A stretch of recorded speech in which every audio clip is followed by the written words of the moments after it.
Thank you for joining another WTTW community conversation.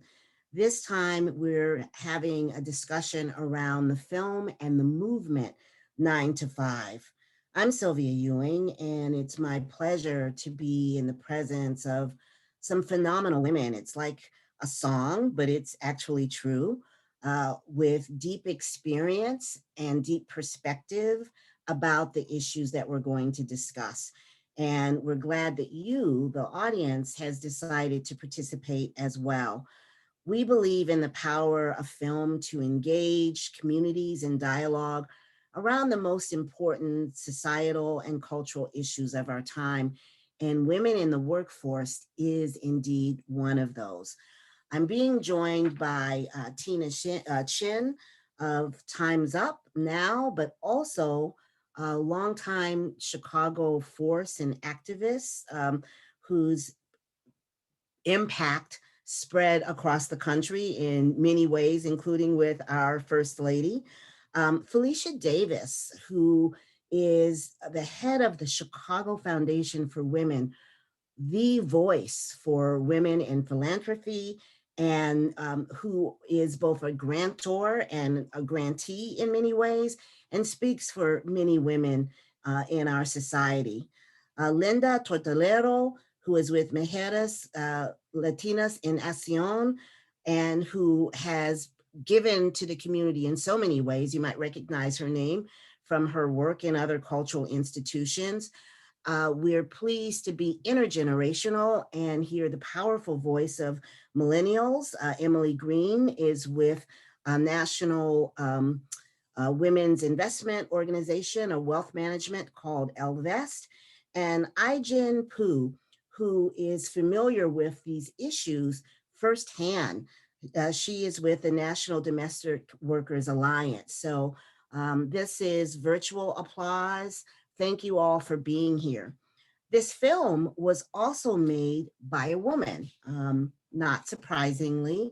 And Julia Reichert is somebody that filmmakers and people in Chicago might already recognize for her powerful work. She and her crew captured an explosion in consciousness and real change that resonates to this day. What resonates the most for you about this film? And I'm going to come to you, Felicia, first, because I can see you in my little Zoom world. Please, what resonated the most with you? And I know you love this, so Right. go I for have, it. so I can't start without saying, when the movie 9 to 5 came out, I was about 12 years old. And I remember watching it and like feeling something inside of me because up until that point, it was like all you could do is be a secretary. And I remember like, I don't even like coffee. So I guess I have to learn how to like coffee because they drink a lot of coffee. It's like a lot of coffee, right? And so I have written 14 pages about the movie that I can share with anybody if you're interested, and my love for this movie and how pivotal it is. But the thing that I took away from the film, because at 12 years old, when the movie came out in 1980, I didn't know about the movement. I didn't know that the movie was imitating life and that there was a whole movement. And so seeing the documentary just really connected me to that whole ethos and the how the women were coming together. And I love the fact that one of the women said, someone said something about the movie. Oh, you were influenced by the movie, and she said, no, the movie was influenced by us. And so I think that was my favorite part about narrative and owning a narrative, and changing it so that it reflects accurately what happened. Thank you so much. Emily, what about you? You probably were not 12 at that time, but that's okay. No, I was not. I won't tell you how old I was, but it was really interesting to me, and actually it personally resonated in the. I talk about women and money all day long. It's the only thing I do, and so diversity is my entire life. But as you looked at it, number one, like focusing on, I think really resonating to today with the clerical workers and just looking at women and essential workers. And just, I mean, just this month, we've looked at the amount of women who have lost jobs. If you look at it, it was all women, especially Black and Latinx women. But it really personally resonated me as I watched actually a lot of it about banks at the beginning of thinking about this, and someone who worked at a bank for a long time. And I'm like, wow, this hasn't changed. Like, here we are in 2021. And I lived through this, that like I was always a younger woman on my team, and I was higher up, and I would it wasn't, Tina might know my CEO's joke of always that there was always male genitalia on her desk. It wasn't that, but there'd always be like cat magazines because I was like the girl, and so you must be sitting at home like looking at cats and like doing things. And I'm like, wow, like we've made progress, but it still hasn't changed. And there was one line in it I think that resonated with me the most, that I use a lot actually. It was when they were at that Boston rally, and the woman said, if we don't fight, who's going to fight for us? And I think that is so important, and not to get lost in the length of the film in there, because if we don't all come together and do this, who is going to? And so I always say this to our clients, and I have clients who are some of these main women in Time's Up, and they're amazing, because it's like, if we don't do this, who will? And so that, to me, I was like, this is like the line of this that we all need to take and go home and reflect on, how can we do this together? Thank you so much, Emily. Ajin Poo, what resonated with you? Well, I just love this movie so much, and so much of it resonated as an organizer and an activist. It just really struck me how, of course, wherever there is injustice, women will be organizing. and that's happened in waves and waves and waves over the history of this country. And I think we're in the midst of this incredible moment of women's organizing in our country, and women of color organizing literally has secured our democracy in the last few years. And they've just been first responders. And to see a story of incredible women's activism and organizing on screen, it was another reminder of how representation really matters, right? Mm-hmm. The story of the kind of risks that women took, the ways that they broke new ground for other women, the spaces and the possibilities that they created for other women. I think those stories are so important to our history, and they're so rarely told. So I'm just grateful to the filmmakers for telling this story, bringing these women and their experiences to life, and so that we can see ourselves in a long history of women's organizing. It's so powerful. Thank you. When I hear you, I feel like proud and pumped up, so it's very inspiring. Linda, what resonated with you? Oh, you're on mute. I agree with my fellow panelists.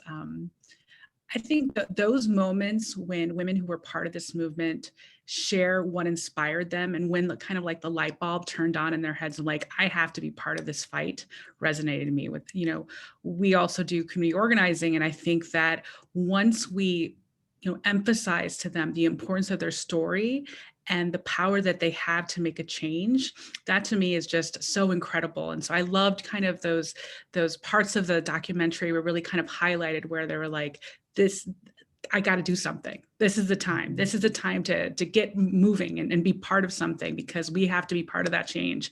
And that just really always brings me such joy. And sometimes really, I get really emotional. And so I think that to think that these women were doing it, a lot of these events happened before I was born, but that the struggle is real and still happening now. And that how much we're indebted to this generation of women who really took it upon themselves to say, no more, we got to do something. And my fight is real. And what has happened to me cannot happen again. So really appreciated having those moments.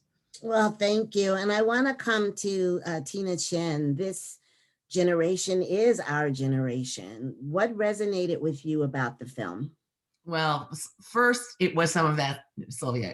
It was so I came of age into my feminism actually in the 70s in Illinois. And so I wore all those clothes. So let's just talk with, 70s fashion, as we saw, I kind of remember dressing like that and remember those events and remember 9 to 5. So that piece, just revisiting it and revisiting that story, and I'm so glad they told the full story. So some of which I did not know, right, of what happened once they came into SEIU and some of those struggles. And so I'm really grateful to sort of see that light out, because those are very cautionary tales for what's going on now. And then the other piece, I want to echo what Emily said. The other thing I was struck by, is how much things are still the same, right? So I'm at Time's Up, and we were founded, 3 years ago out of the pain of the revelations and the Harvey Weinstein reporting. And then the prevalence, women, thousands of women using Tarana Burke's #MeToo to speak out about sexual harassment, really ripping the cover off how pervasive it is. So you look back at those stories at the start of the film of what was happening to these clerical workers in their jobs. And even though sexual harassment was then outlawed by the Supreme Court in 1986, here we are in 2020, 2021, still looking at these numbers that are getting worse. I'll just close with, they're getting worse in the pandemic. We partnered with One Fair Wage on a poll of restaurant workers, for example, and 40% of them say they have experienced an increase in sexual harassment during the pandemic when they're forced to work. Things like people asking them, pull down your mask so I know what kind of tip to give you, so I can see what you look like. That is still happening. So what these clerical workers stood up for, we need to continue to stand up against. Thank you. So much there, such rich memory and experience. Felicia, this movement seemed to be more diverse. And at the start, when there was some deliberateness or intentionality for those women at Harvard to bring in others. And of course, there is always tensions that developed over time, but they had a focus in the 9 to 5 movement of pairing people of different races, people of different ages, and that helped to build commonality and common purpose. Is that still happening? Why has feminism in some ways gone to be characterized as being more white? Or what changes have happened both in the labor and the women's movement that you can see around diversity? Yeah, this is a really important question, and thank you for that. And I have to say, in a lot of respects, past is prologue. And this is a huge lesson for all of us in the moment that we're in right now, because in order to meet this moment with the dual pandemics of racism and COVID, there cannot be another movement that is not fully intersectional where we leave sisters behind. And that includes our trans and non-binary sisters as well. And so, we know what happened when the suffrage movement began. It was quite diverse and very closely linked to the abolitionist movement. And a lot of abolitionists were in that work, and a lot of Black women were in that work. But we also saw that when the rubber hit the road, they were left on the cutting room floor. We saw in the first wave of feminism where it was very intersectional at first, but I will say the Black women were, and still now today, honestly, when I walk into a room, people notice that I'm a woman, but what they really notice is that I'm Black. And so Dr. Kimberly Crenshaw coined the phrase intersectionality.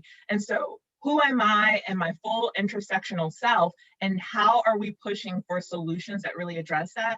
So in a lot of ways, things have changed and progressed, but we still have that fault line that we haven't seen ourselves clearly through. And so I guess in that respect, it's instructive. It is instructive for how we can come together, how we must truly come together to really include all women and all of their voices in order for us to see. And I feel that we're right there. My biggest fear, though, because we've seen it happen time and time again, is that that fragility sets in and that we actually don't go the extra step that we need to go. And so I'm really, I know all of the women here agree with that and working towards that, and believe that we have to have a fully inclusive gender movement in order to address these issues. So thank you for that question, Sylvia. My pleasure. Linda, how would you respond? I think the one thing that really struck me at that moment of the film is that it reminded me how much the feminist movement of that time was influenced by the civil rights movement. And our organization, Mujeres Latinas, was founded, around this period where the young Latina women who saw what was going on during the 60s, and then the harassment, the violence against women that they were being experienced, and how they wanted to take change. I think that's something that we always have to have present. So what Felicia just said is very much on point. And so today, when we're thinking about how do we make sure that, we don't fall into the fragility of the time and the easy way out, is how do we be as inclusive as possible? I also think about language and culture.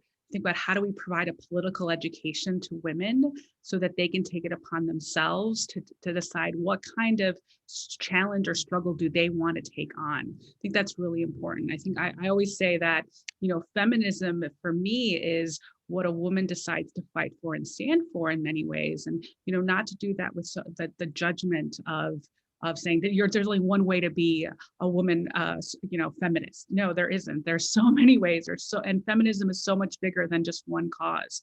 So I think that that's what is so important when we think about commonality, but common purpose or intersectionality. We need to think broader about, what are the struggles and fights that all women in our society want to fight for, and make sure that we recognize that is a good struggle, and that we should be supportive of those kind of those decisions that women make about how they want to spend their time in their lives.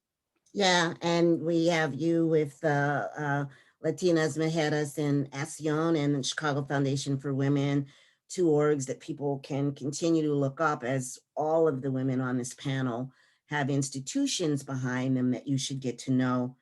Chicago played a crucial role in this film. And if you know anything about me, if it's for Chicago, I'm for it. And that we had everything from the Midwest Academy, which was pivotal in training activists. We had Women Employed being a parallel or similar organization. We saw actor Laurie Metcalf from my old home at Steppenwolf, speaking out. Donahue, who behind him, the hidden hand behind him, Marlo Thomas, a woman activist. Tina Tchen, what do you recognize from that period, and what role did Chicago play then and now? Well, as I said, I moved to Illinois in 1978 as a fresh college grad. And really that is where I learned my feminism, because Illinois was the hotbed, and has been. So let's be clear, in the history of the labor movement, Chicago with the meatpacking, all the way back to Sinclair Lewis, has been very key, as the center of the country, is I think a center of working people's, rights and movements. And I think in the 70s, that became, a hotbed coming out of the 60s with the anti-war movement. And we were central there as well, organizing against the Vietnam War, which then carried over in the 70s to things like the Midwest Academy. Remember, we were the center, and this is how I got involved, the centerpiece of the national fight for the Equal Rights Amendment. Illinois being the only northern industrial state that did not ratify the ERA. We just did it a year ago, I think, for at last. But at the time, we were the key, and every feminist across the country was focused on Illinois from 1978 to 1981. Mm-hmm. And then that fueled from there the election of Harold Washington, because we all went from that event into the campaign for Harold Washington, the first Black mayor of Chicago in 1983, in a campaign, and you, Sylvia, will remember it, highly fueled by open racism of the type that we're seeing today. It's kind of interesting. I don't know that we saw such open racism against a candidate in the same way until we come to the present. But all of that activism, sort of trained a lot of us. I know Heather well, and Heather Booth has been a warrior till the end. I just saw her campaigning, organizing seniors for the Biden-Harris campaign, so that is what she has propelled and continued, and Midwest Academy continues to train activists. I love that story of taking, the woman, from 9 to 5 to train her on how to be an activist with just the really simple points, because that's what Midwest Academy used to do. I used to speak to their graduating classes. And that's so important. It's what Barack Obama did, right? I mean, this also is the same cauldron out of which Barack Obama came. He came to Chicago to learn how to be a community organizer. That's what he did, which then propelled him onto the rest of his career. And we still have that here in Chicago. It is still, I think a key center of the country sort of, and the space to which in this current moment, I think the sensibilities, the Midwest sensibilities that we all bring to these issues are the kind of sensibilities that can speak to the red parts of the country that we are surrounded by, right? We're a little bit of a blue island in a bit of red. And I think we, especially on the issues we care about, because we know these issues are bipartisan. We know actually, for example, we just did a poll that shows 9 out of 10 Democrats, but also 8 out of 10 Republicans want a comprehensive caregiving solution right now, right? So these are bipartisan issues if we can get over the partisan conversation and actually speak to people like organizers do, like they talked about in the film. Yeah, maybe we can be a hope of bringing the country together. Ai-jen Poo, what resonates with you about that time and Chicago's role now? Chicago is, I think, the center of the universe, but always has been in terms of organizers. I work with care workers, the nannies, house cleaners, and home care workers who do all the work inside of our homes that makes everything else possible. And it's always been done by women of color. And I was just remembering that the very first unions that were formed to represent home care workers were founded by Black women in Chicago who organized in church basements 35 years ago. And they were told over and over again, you'll never have a union. This will never work. This is impossible. And they did it, and they paved the way. There's now over 1 million home care workers who are unionized around the country that those Black women paved the way for. And we're building on that tradition as domestic workers who are organizing around the country. And Illinois was one of the first states to pass a domestic worker bill of rights, and it was led by incredible Chicago organizing, Arise Chicago, Latino Union, AFIRE, organizations that do deep work in Chicago local communities, communities of color, and have lifted up, have helped workers break out of the isolation of working behind closed doors in private homes, come together in community and fight and win. I mean, the Illinois Bill of Rights really paved the way. Now they're working at the city level, trying to increase protections for domestic workers, inclusion in sick days, increases in the minimum wage, and all kinds of protections to make sure that domestic workers can play a really important role and are recognized for their role in our economic recovery out of the pandemic. So we are carrying forward a tradition, and I do believe that there's a lot of momentum among women workers in Chicago that I think is going to be transformative in the coming years. I want to talk about that momentum in the current moment in just a second, but if you're enjoying this conversation, let me remind you that the program 9 to 5 will air on PBS and on WTTW on February 21st, and you can check the listings for the time. I also want to thank again and remind you of our panel. We have Tina Tchen from Time's Up Now and Time's Up Foundation, long history in Chicago. Give a little wave, Tina. We're in Zoom land, so you gotta, who are the players? We have Felicia Davis from the Chicago Foundation for Women, Ai-jen Poo, the National Domestic Workers Alliance. That's Ai-jen. Give a little wave, Ai-jen. So I know they can read your name, but I'm doing the Sylvia version. Linda Tortolero from Mujeres Latinas en Accion, and Emily Green from Ellevest, a women's wealth organization. And I'm Sylvia Ewing, and this is another critical conversation brought to you by WTTW and its community engagement arm led by Tim Russell.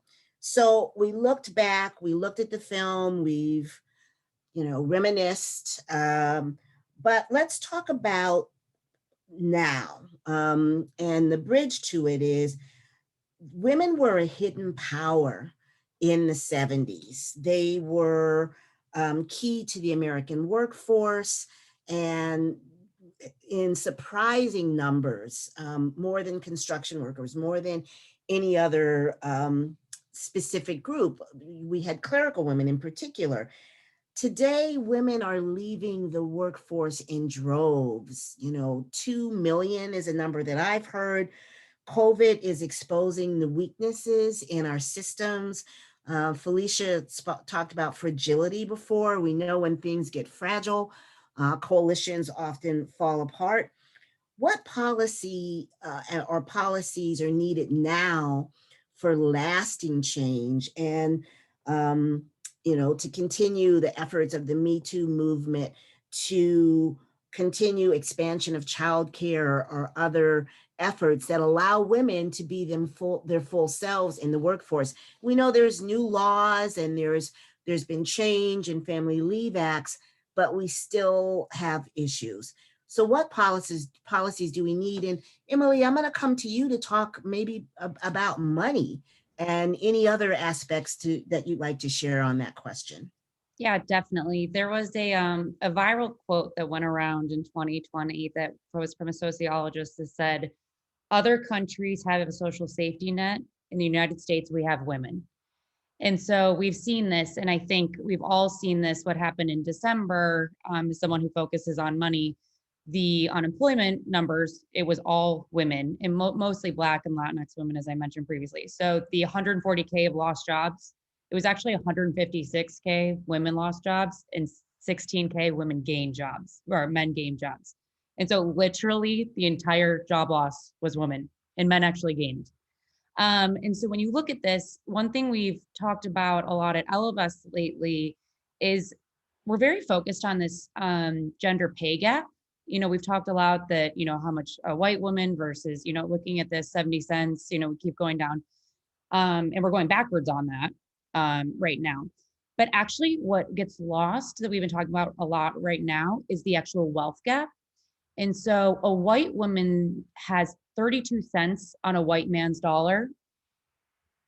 Black and Latinx women have 1 cent of wealth on a white man's dollar, 1. And so when you look at this, there are so many policies and such that need to be put in place. There's so much that we need to all do. It is not just the pay gap. It is, you look at these, yes, we have some paid family leave, but we do not have mandated paid family leave in the United States. We don't. And so if you look at that, that is what is causing women to leave the workforce, and the unpaid work that women do at home, and just like all these different things. And then frankly, the way that money is become such a male construct. And so I always encourage women that, we always kind of joke, if white man got together 100 years ago and said, how do we keep all women down? They would have created Wall Street and venture capital. So if we all come together, again, to that, our point at the beginning, come together and actually, like, what can we do? And we live longer. We make less money. We take more career breaks, all of this. So we need to invest. We need to look at our finances. It's actually even more important for us than for anyone else. And so when we look at this, we all need to come together and have these conversations and stop making money be a dirty thing for women. It needs to be top of mind for every single woman and not just white women. We need to focus on everyone. Thank you. Passionate. Amen to that. Felicia, as we're getting to the last parts of our conversation together, we could do this for hours, But what would you say about policies that are needed from your work with the Chicago Foundation for Women? Thank you, Emily. You can be passionate all you want.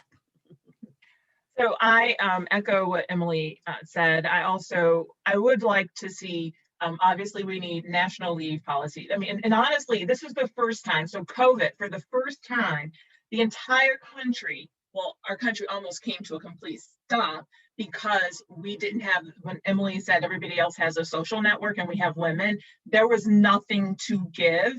And we didn't have childcare provisions. We did not have healthcare provisions. And so from that standpoint, and it's for the first time that everyone, CEOs of companies, people in DC, were talking about this not only as a woman's issue, because we have bore the brunt of this forever, time immemorial. It's now being talked about for the first time as a life issue for everybody, for all of us to kind of wrestle with. And so I do hope that that continues, that this reframing and understanding that these things are essential for our economy, that without them, our whole economy will collapse. So we do need to have national policies as it relates to that. I also want to see us, we need to be honest and we need to disaggregate some of this data. When Emily talked about the 156,000 jobs, and that was just in December alone. We haven't even touched the near million women who left the workforce from August to September because of remote school, basically remote learning. So they had to make a choice. Do I keep my kids in school or do I go to work? And so many women are still essential workers. So we still need to reconcile those things as well. So paid time off, family leave, sick leave, those things, benefits that follow women. I know Accion works on this very, very closely, and I've been working on it at the foundation with the city of Chicago as it relates to how we support domestic workers. We also need to be clear about, there's still a lot of misogyny or misogynoir that's happening in the workplace still today. And so we do need to have more laws, or actually we have the laws, we have to enforce them.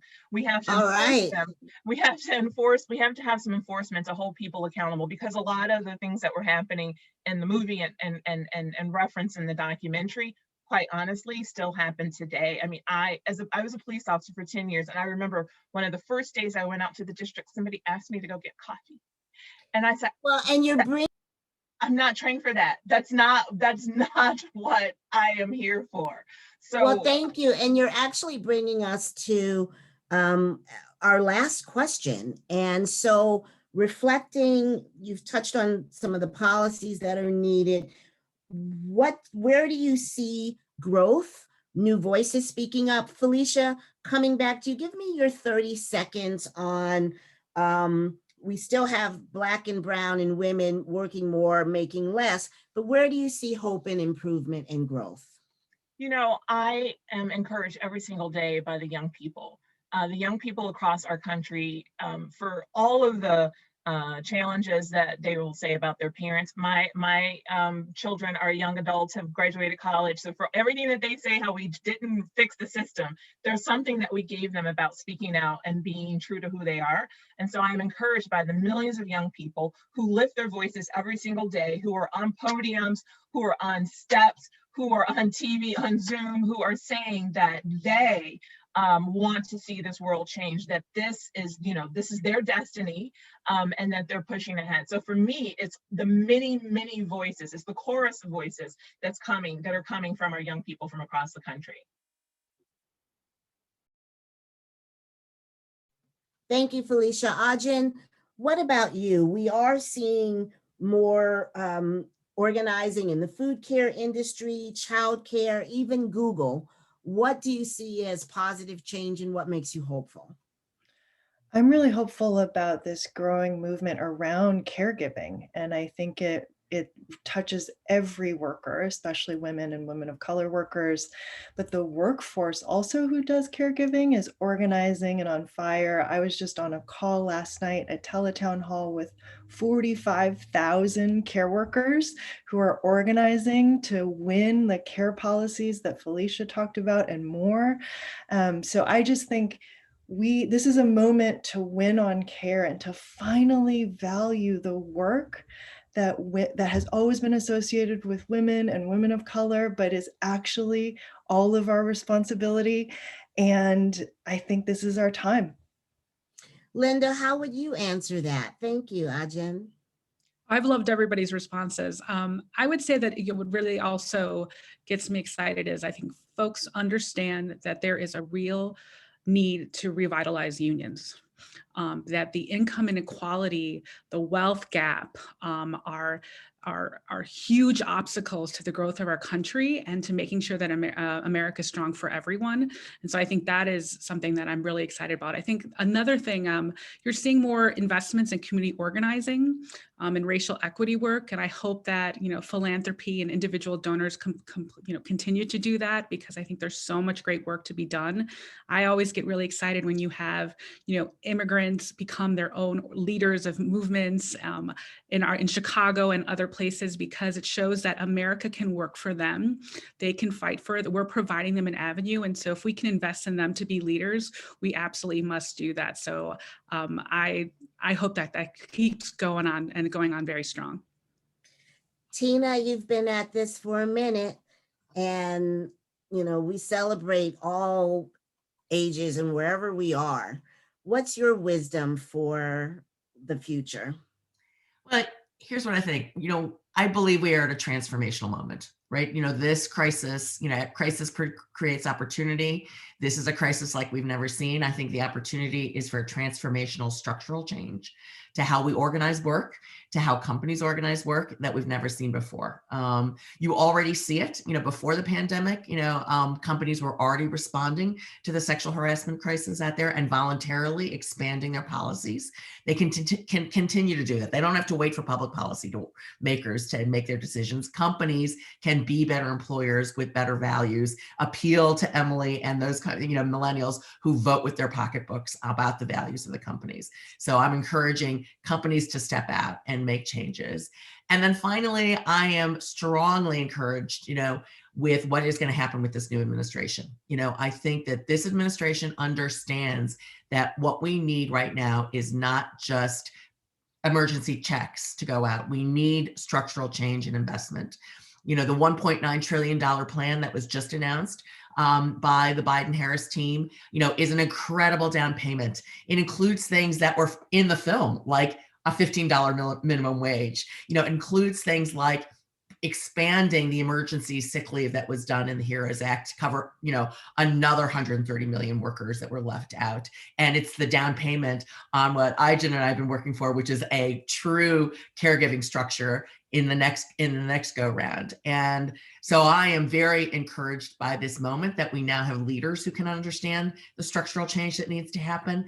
And we have the opportunity to emerge out of this with a truly 21st century workplace that is really investment in workers, investment in places that are safe, fair, and dignified for everyone, where everyone can reach their full potential, and where, here's the thing for companies, you will be more profitable and the economy will be more sustainable and profitable across the country. That's exactly right. Thank you. And Emily, I heard something today that makes me thoughtful. I often apologize as a boomer. I apologize to folks who are younger, because we had fun and we messed some stuff up. But like Felicia said, we also raised some powerful voices who know how to speak up and stand out. So in our last 30 seconds or so, because I know one of our panelists may be off shortly, what do you have to say? I have three very quick points. I think that women have more money than ever, and women put more money back into their community than men do. That is important for all of us. Two, we have more women coming into Congress. It's a record, so we will see this very soon. And we have a female vice president. And so we have people making policy for us who are actually us. Extremely important. So I am super excited about these three things, and I think it'll make big change. Well, thank you to our panel. The show airs February 1st on PBS and WTTW. Tina Tchen from Time's Up Now and the Time's Up Now Foundation, Felicia Davis, Chicago Foundation for Women, Linda Tortolero from the Mujeres Latinas en Accion, Ajin Poo from the National Domestic Workers Alliance, and Emily Green from Ellevest, who does wealth management. We heard so much here, so much for reflection. You have to see it to be it. So to the young women and their families watching, this is what you can be. This is what you see. The documentary did a lot of the work, but as Tina said, she talked about Harold Washington and the racism that came out, not a dog whistle, but direct at that time. We're seeing it again. It will take all of us, organized organizations, companies, universities, to be the change we want to see in the world and to make things better for the future. Thank you so much for tuning in. Listen to women. If you help a woman, you help the world. Thank you. I'm Sylvia. We'll see you next time.